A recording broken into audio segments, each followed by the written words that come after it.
tidak baik. Bisa ditiru, perlu ditiru atau tidak? Tidak. Berikan alat saja. Kenapa perbuatan ini tidak boleh dicontoh atau ditiru? Nah, ada juga gambar ini. Ada yang tahu nih gambar apa? Gambar neraka. Nah, nanti silakan diskusi. Maksudnya ini gambar neraka apa? Tadi di penjelasan Bu Vina sudah dijelaskan ya tentang neraka utama. Nah, neraka utama itu diperuntukkan untuk apa? Untuk orang yang seperti apa? Itu ya. Silakan didiskusikan bersama-sama. Ini satu ya.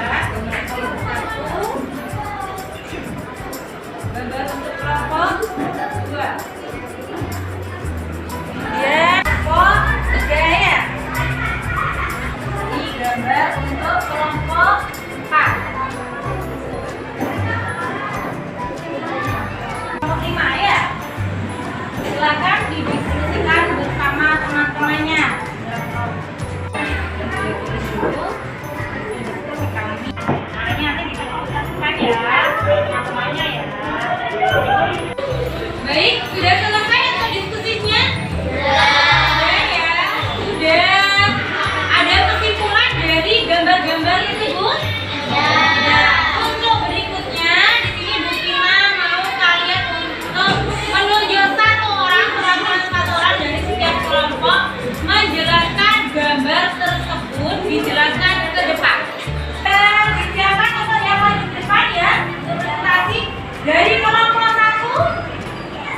Mbak Naurel, Mbak Aurel, kelompok 2, Mas Iwan ya, kelompok 3, Mbak Nurin. Nah, Kak, berikutnya kita persilakan maju ke depan, dimulai dari kelompok 1. Mbak Aurel, silakan maju ke depan.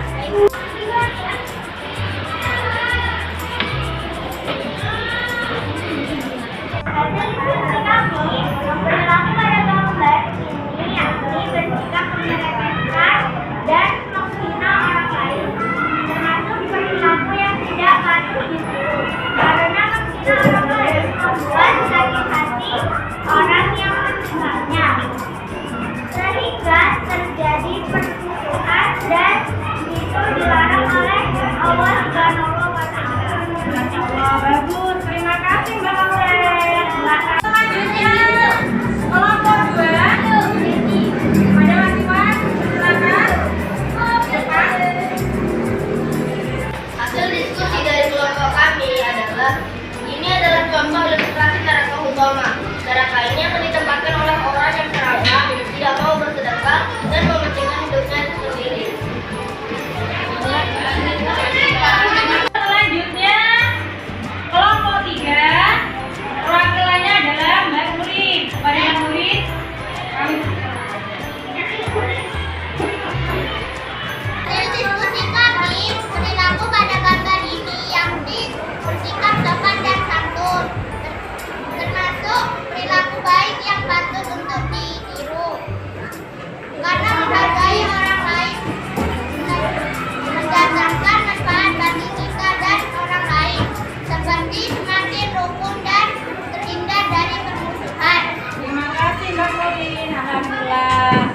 Hasil diskusinya sudah bagus semua ya. Sudah dapat menyimpulkan tentang gambar yang Bu Vina beri. Alhamdulillah, pada pagi pembelajaran setelah kita melafalkan Al-Madah bersama-sama, mendengarkan terjemahannya, kemudian mendengarkan isi kalimat surat Al-Madah, dan yang terakhir barusan adalah berdiskusi. Pada akhir pembelajaran ini, di sini Bu Vina akan menyimpulkan tentang surat Al-Humadah. Surat Al-Humadah menjelaskan tentang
kalian sudah mengetahui arti dari surat Al-Humazah, dan yang barusan kita lakukan adalah berdiskusi tentang gambar-gambar contoh yang berkaitan dengan surat Al-Humazah. Di sini Bu Vina akan menyimpulkan. Sebelumnya Bu Vina tanya, kira-kira ada yang mau menyimpulkan? Satu anak saja. Kira-kira di Al-Humazah itu dijelaskan tentang apa? Baik, siapa yang mau mencoba untuk menyimpulkan? Baik, Mas Iwan, silakan Mas Iwan. Kandungan surah Al-Humazah adalah larangan untuk mencela, mencaci, dan memudahkan karena semua manusia adalah ciptaan Allah sama pencipta. Baik, terima kasih ya Pak Tuan. Alhamdulillah.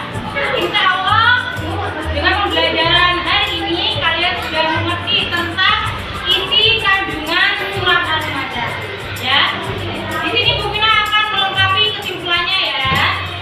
Kesimpulan dari apa yang kita pelajari hari ini adalah Allah mengingatkan hambanya, terutama kita manusia yang punya akal atau pikiran, untuk menjauhi perilaku yang tidak baik seperti tadi mencaci, mencemooh, menghina, kikir, dan tanah.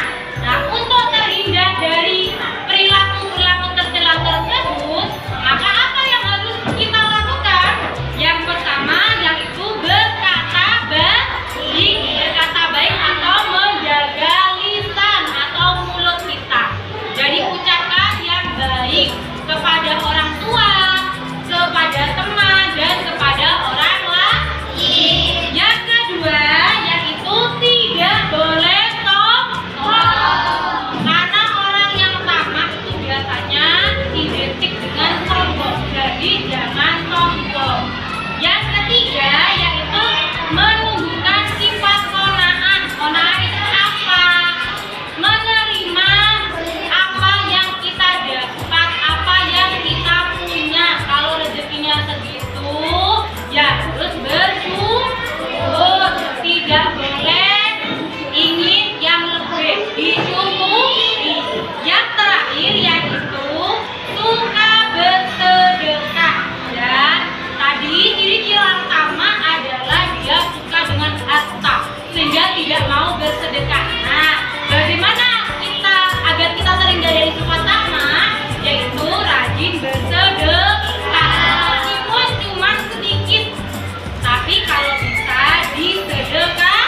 Nah, itu ya kesimpulan pada hari ini tentang isi kandungan surat Al-Humazah dan bagaimana cara menghindari sifat atau perbuatan tercela. Ya, semoga apa yang kita pelajari hari ini tentang surat Al-Humazah dapat bermanfaat bagi kita semua, bagi guru dan bagi kalian. Untuk yang terakhir, sebelum Bu Vina keluar dari kelas ini, marilah kita tutup